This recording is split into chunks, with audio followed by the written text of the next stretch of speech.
1 Pedro, capítulo 3, verso 20. Esse texto é um texto, assim, ele é muito controverso, ele já foi alvo, ou instrumento de muitas discussões teológicas.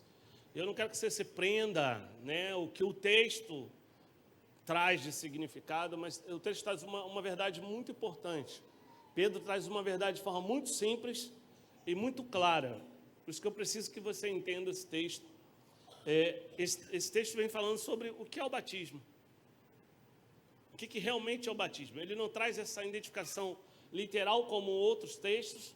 Ele não traz isso claramente, mas ele traz um contraponto de Pedro dizendo, olha, isso aí não é o que vocês pensam.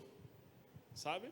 Batismo não é isso aí que vocês pensam. Ele não é para isso aí que vocês pensam. É mais ou menos assim.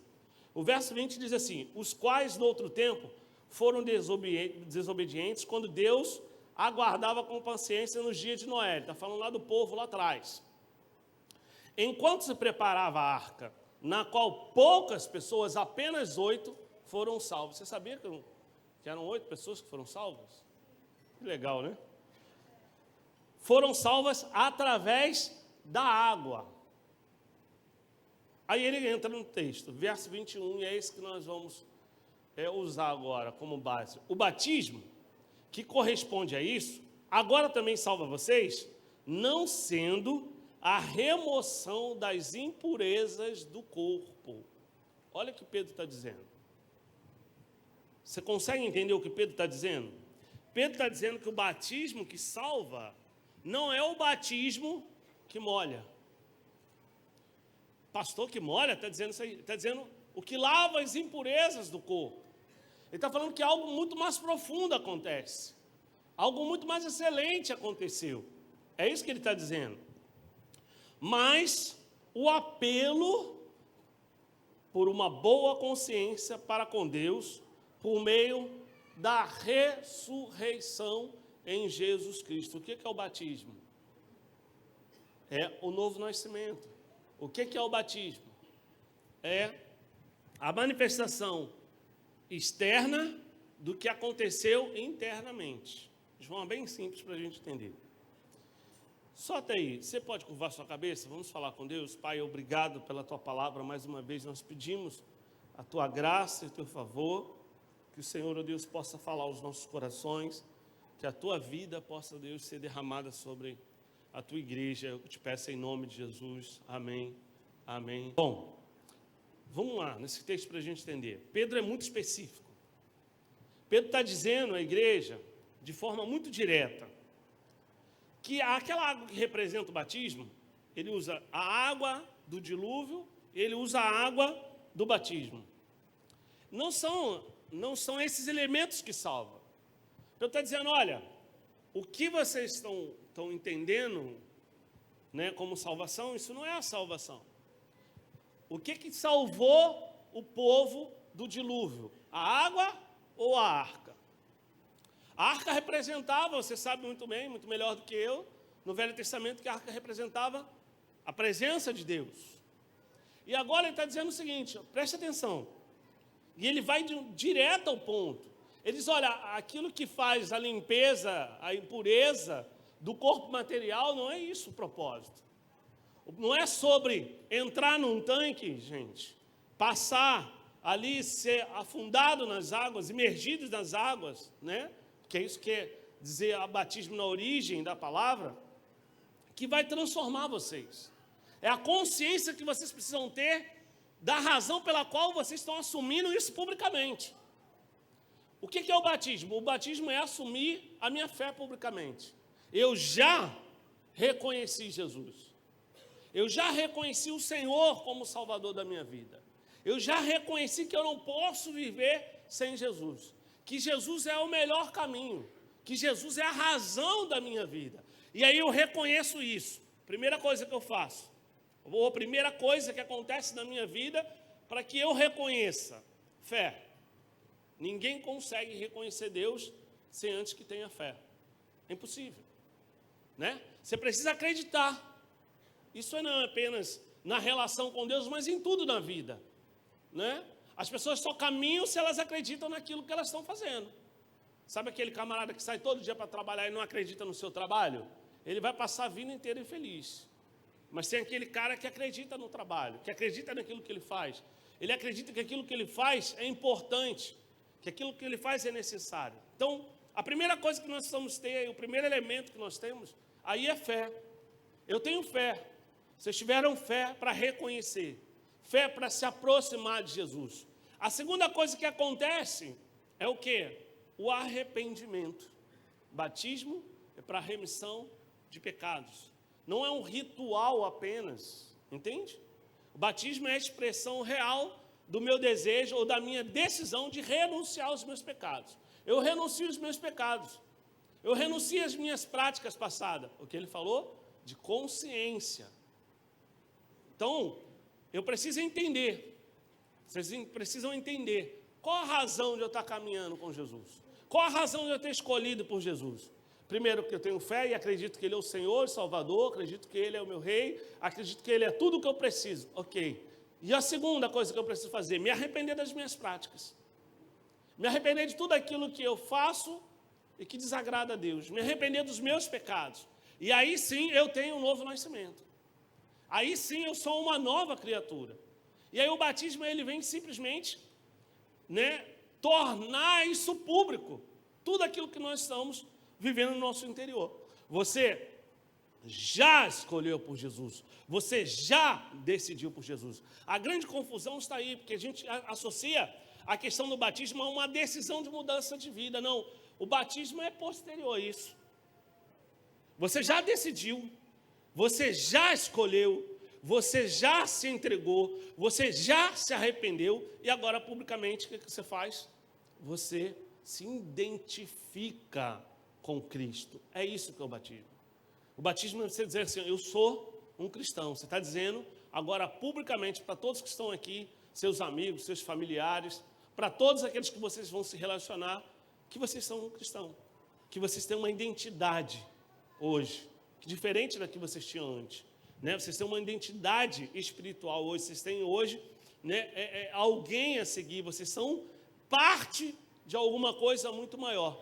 E aí a gente começa a pensar na fala de Pedro. Pedro começa a dizer o seguinte, olha, isso acontece quando a gente entende, esse novo nascimento acontece, quando a gente entende a ressurreição. Quando você entende o que aconteceu com Jesus, o que Jesus fez, como o amor foi transbordado, sobre as nossas vidas, você começa a compreender que não é sobre ações. E aí Tito vai dizer, o que salva não são as obras. Tem muita gente confundindo o sino da igreja. São excelentes ativistas espirituais. Trabalham. São excelentes servos. São excelentes voluntários. Entende? Mas não são excelentes discípulos. E aí a gente começa a pensar na igreja que está em torno de Cristo ali. O que acontece com aquela igreja? Alguns aprenderam a servir. Alguns aprenderam algumas práticas com Jesus, alguns já tinham habilidade. Eu imagino que depois da primeira multiplicação dos pães e dos peixes, ninguém mais duvidou de que algo poderia acontecer. Na segunda, eu acho que alguns já começaram a pensar, não, vamos procurar por aí, que alguém deve estar aí com os pães e alguns peixes para poder o milagre acontecer. Por quê? Porque nós vamos aprendendo as coisas. Na vida de vocês será assim também. Vocês vão aprendendo as coisas. Vocês vão aprendendo a se relacionar com Deus, vocês vão aprendendo a se relacionar com o ministério, vocês vão aprendendo a se relacionar com a sociedade agora com uma nova identidade, Porque nós sabemos que é verdade, Ainda que haja hoje um modismo dentro do evangelho, Que há o evangelho do modismo, Das igrejinhas da moda, mas ser cristão é andar na contramão do mundo, isso é ser cristão. E se vocês carregam a identidade de Cristo, naturalmente vocês vão andar na contramão do mundo. Amar é diferente de se associar. Você ama o pecador, Mas você não se associa ao pecado do pecador. Quando você caminha junto com o pecador, você está se associando ao pecado do pecador. Então, vocês vão na escola, na faculdade, onde quer que vocês estejam, vocês vão precisa ser um contraponto.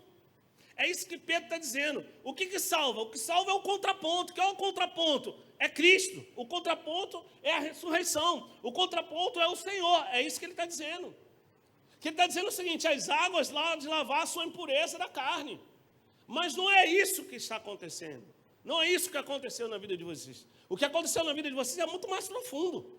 O que fizeram com que vocês tomassem a decisão é muito mais profundo. Isso não está relacionado com quanto tempo você tem de igreja, se você vive dentro de uma igreja ou não. Aqui tem jovens, adolescentes que nasceram na igreja, que os pais são crentes, mas não é isso.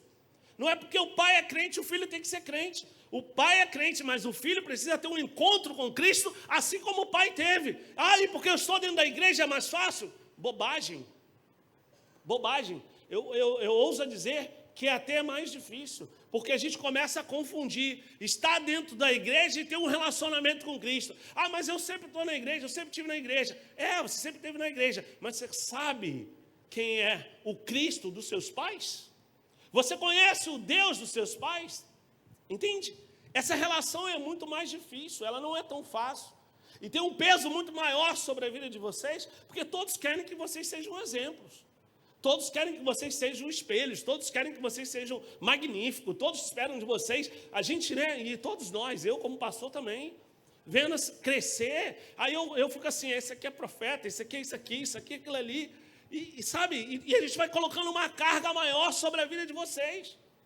Todos nós, a família, os amigos, a igreja de uma forma geral. E aí, isso aí, mais especificamente para vocês que estão conosco há tanto tempo, vocês carregam um peso maior, mas o que eu quero dizer para vocês nessa manhã é: tira todo o peso, porque a única coisa que vocês precisavam fazer, vocês já fizeram, no seu coração, ter fé para reconhecer que Jesus é o único suficiente Salvador e se arrepender dos seus pecados, se arrepender das suas atitudes. Pastor, mas eu nem pequei tanto assim, né? Vocês são tão novinhos. É verdade, mas existem coisas que a gente precisa se arrepender e vocês hoje querem reconhecer publicamente quem é Jesus na vida de vocês. É isso. E esse é o caminho. E o que Pedro estava dizendo é o seguinte: olha, não se confundam. Não se confundam. Sabe, a salvação vem, sim, através de uma decisão que começa lá atrás. Aí vamos lembrar do eunuco com Filipe. Depois de Filipe trazer para o eunuco o que é o batismo, o que era o batismo, como funcionava o batismo, qual era a razão do batismo, o eunuco diz assim para Filipe: ei, Filipe, ali tem uma água, o que falta agora para mim ser batizado? Sabe o que ele está dizendo para Filipe? Filipe, eu já reconheci o que eu preciso. Eu já reconheci o que eu preciso. E é isso que vocês estão fazendo. Vocês estão dizendo assim: olha, eu já reconheço o que eu preciso. Olha, eu preciso ser o médico mais bem sucedido, eu preciso ser o pastor mais bem sucedido, eu preciso ser o ministro de louvor mais eloquente, mais aplaudido. Não, vocês só precisam reconhecer Jesus como o único e suficiente Salvador e basta. Você entendeu? Pastor, mas e a minha vida? Meu amigo, minha irmã, pensa no que eu vou lhe dizer. Está tudo pronto. Você não é fruto do acaso. É só você começar a caminhar na direção de Deus que o Senhor vai te conduzir exatamente para o lugar que Ele quer te usar. Se Ele quer te usar como profeta, Ele vai conduzir para você para ser um profeta, Ele vai conduzir você para ser um pastor, você vai conduzir vocês para serem um missionário, o que Ele já planejou. Nós temos sonhos. Nós temos sonhos. Nós depositamos os nossos sonhos sobre vocês. Lançamos peso sobre a vida de vocês. Mas eu espero que nessa manhã vocês possam tirar tudo do coração de vocês. Vocês possam caminhar sem a preocupação de atender às expectativas do Pai. Caminhar sabe, o peso de atender as expectativas da igreja, atender a expectativa das pessoas. Não, que vocês possam caminhar cuidadosamente, querendo conhecer cada dia mais o coração de Deus. É isso que Pedro vai dizer. Nós precisamos, olha o que o texto diz, ter um culto, né, uma mente, um compromisso, preste atenção, com uma boa consciência de Deus. Quantos cristãos nesses dias que não têm consciência de Deus? Não têm a consciência de quem é o Senhor. Pedro em nenhum momento deixou de associar o batismo à salvação. Pedro em nenhum momento deixou de dizer: olha, isso não é importante. Não. Para depois você não sair daqui dizendo que o pastor está dizendo que o batismo não é importante. Não, o batismo é importante. A Bíblia diz que quem crê e for batizado será salvo. Ele faz parte do processo. Só que ele está dizendo o seguinte: se não aconteceu a transformação interior no seu coração, se não aconteceu a mudança interior no seu coração, as águas só vão lavar o seu corpo exterior e não vão mudar o seu corpo interior. Você entende isso? Nós precisamos, como igreja, entender que Ele nos salvou. Nos salvou não porque nós seríamos capazes de produzir coisas, nos salvou porque nós seríamos habilidosos, talentosos, não nos salvou porque alguém nos ouviria. Não, Ele nos salvou. Ponto. Ele nos salvou. Pastor, se eu não fizer nada, não importa. Ele não espera nada de você. Ele fez por você primeiro. Entende? Essa consciência que nós precisamos ter. Nós precisamos ter a consciência de que é pela ressurreição, pelo poder de Deus. Então, assim como vocês serão, mortos para o mundo, vocês vão ser, com o batismo, serão, se posso corrigir assim, vivificados na ressurreição de Jesus. Amém? Eu queria ler Tito 3, verso 5. Hoje nós também, no passado éramos insensatos, desobedientes, desgarrados, escravos de todo tipo de paixões e prazeres, vivendo em maldade e inveja, sendo odiados e odiando-nos uns aos outros. Mas quando se manifestou a bondade de Deus, nosso Salvador, e o seu amor por todos, Ele nos salvou, não por obras de justiça praticadas por nós, mas segundo a sua misericórdia, Ele nos salvou mediante o lavar regenerador e renovador de quem? Do Espírito Santo.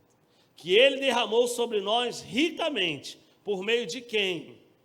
De Jesus Cristo, nosso Salvador, a fim de que, justificados por graça, nos tornemos seus herdeiros, segundo a esperança da vida eterna.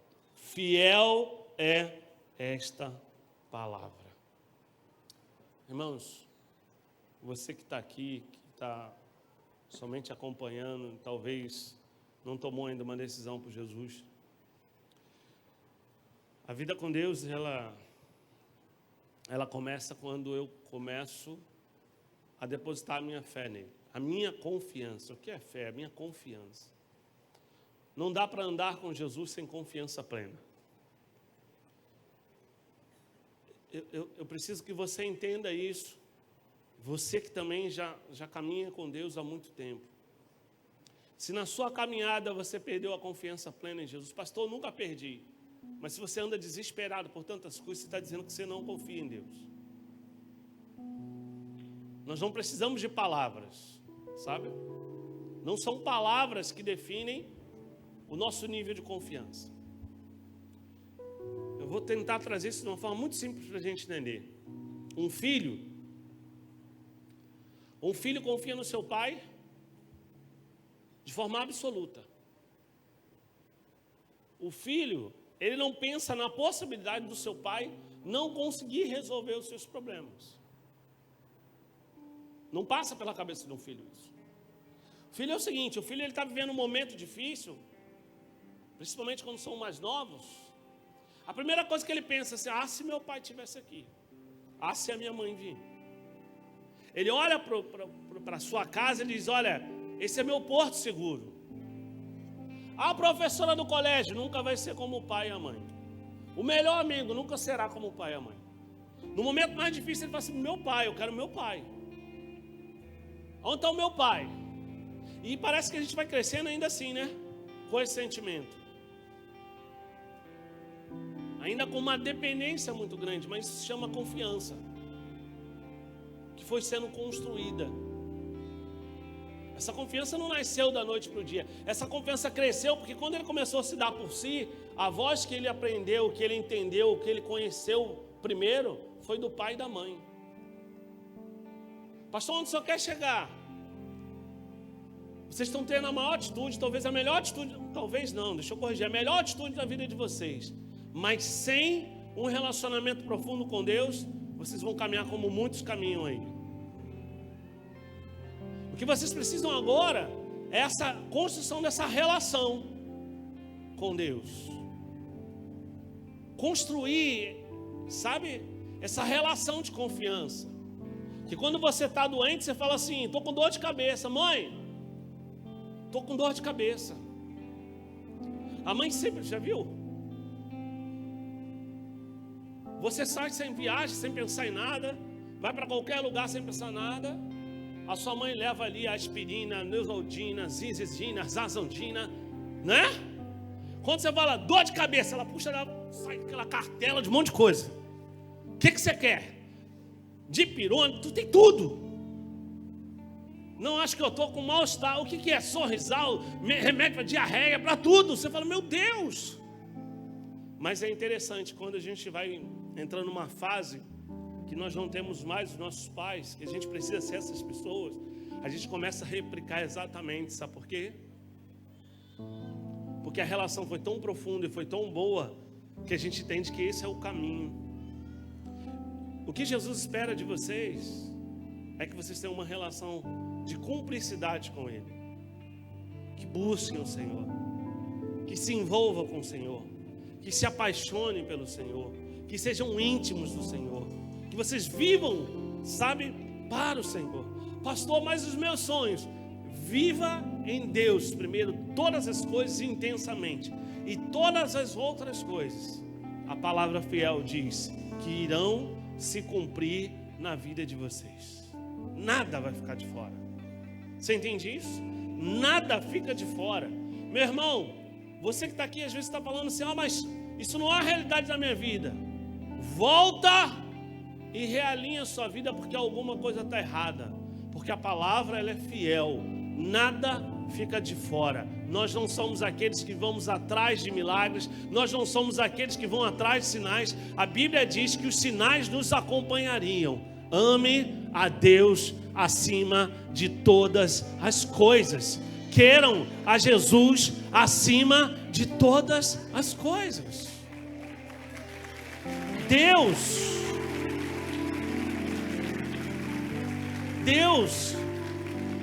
vai te conduzir para o melhor lugar. O melhor lugar não é o lugar que eu tenho expectativa como pastor de vocês, como os pais de vocês, como os amigos de vocês, como os líderes de vocês. Todos nós vamos gerando, sabe, muita coisa em torno da vida de vocês. Esse não é o melhor lugar. O melhor lugar é o lugar que Deus tem para vocês. O melhor lugar é o lugar que aquele que sabe todas as coisas sonhou por vocês. Se eu soubesse fazer as melhores escolhas, eu não tinha errado tanto na vida. E não continuaria errando tanto. Porque enquanto estiver nessa terra, eu tenho certeza que vou errar muitas vezes. Se eu soubesse a tomar as melhores decisões, eu não teria tantos problemas na vida. Então, busca o Senhor. Ame ao Senhor. Esteja debaixo de uma liderança, sim. Se permita ser cuidado, sim. Se permita ser direcionado, sim. Pastoreado, sim. Tudo isso é importante para a vida de vocês. Nada disso, sabe, é deixado de lado. Mas, de hoje em diante, mais do que nunca, busque uma relação profunda com Deus. Busque uma intimidade profunda com Deus. Você vai passar a ouvir a voz, né? O meu pai fez 9 anos de falecido. Minha mãe 2 anos, vai fazer 2 anos agora. É muito interessante que às vezes eu ouço algumas vozes e falo assim: parece a voz do meu pai. Há tanto tempo. Um dia eu estava entrando numa condução muito cheia. Uma condução muito cheia, era um metrô, não aqui no Rio, mas um metrô muito cheio. E eu entrei no metrô e eu ouvi uma voz. Eu falei assim: meu Deus, como a voz é semelhante à do meu pai. Ria, a pessoa que estava, eu não conseguia ver por conta da quantidade. O sorriso era como meu pai sorria. Eu falei: meu Deus, pastor, que você está dizendo isso? É inconfundível a voz daquele que te protege. É inconfundível a voz daquele que cuida de você. Se você estiver próximo de Jesus, nada poderá contra a vida de vocês. Vocês não andarão confundidos, porque no tempo certo e na hora certa, vocês saberão exatamente seguir a voz do bom pastor.